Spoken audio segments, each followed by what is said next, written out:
This is homemade whipped cream, and you only need a few simple ingredients to make it. Grandma knew how easy this was, but there's one mistake that can ruin it. Let me show you exactly where to stop.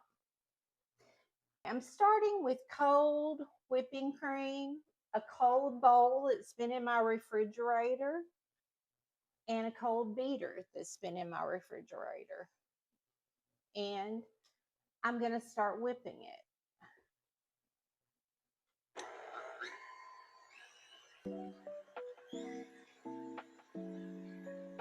One thing about this is another one of Grandma's recipes. She knew that it just took a few ingredients to make a great recipe. And so we're going to watch this whip because it's really important that you don't over whip it. So I'm starting out, I'm just whipping it for a little bit. And we'll come back and show you when it's soft peaks. This is soft peaks. And I'm going to add in my sweetener, which is a cup of sugar, or excuse me, half a cup of sugar, and about a teaspoon of vanilla. And Grandma didn't measure, so I don't measure either, as you can tell. And you see little peaks have formed. And on my beater, you can tell that. And we're going to continue mixing it. And if you want to learn more recipes that Grandma made, subscribe to our channel because we would love to have you. Now I'm beating on the highest setting.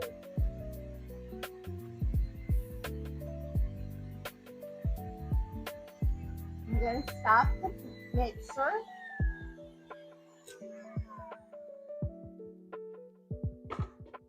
Now I'm going to scrape down the sides a little bit, and you can see how thick it's getting, which is awesome.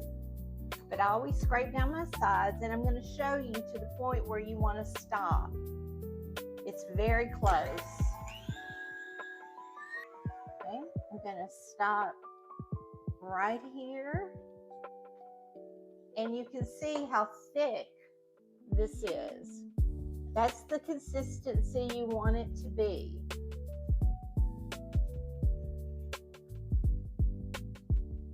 Now, let's think about some things that you might want to use this for. We use it just on a piece of pie. We use it on peaches in the summertime. You put sugar on your peaches, put them in the refrigerator, put some of this whipped cream on it. Oh, what a wonderful dessert. And young people today, they would want to put it on their coffee, much like they do at local coffee chains.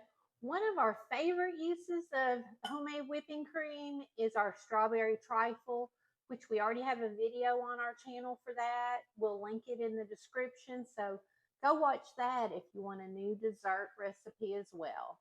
But this is good to keep in your freezer, probably for 3 to 4 days to use. And there's so many ways to enjoy it. So I'm going to get a spoon and taste it. Now I'm going to taste it. It's very good. This demonstrates something Grandma knew. She didn't set a timer. She didn't measure her ingredients. She went by feel. You can tell by the feel of this, the thickness of it, that it's ready. And so that's what I want to pass on to younger generations, that you can cook just through feel and looks. You don't have to measure every single thing to make something delicious.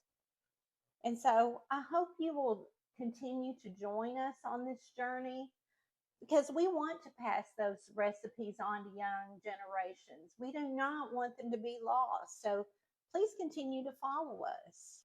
Thank you for being a part of our channel.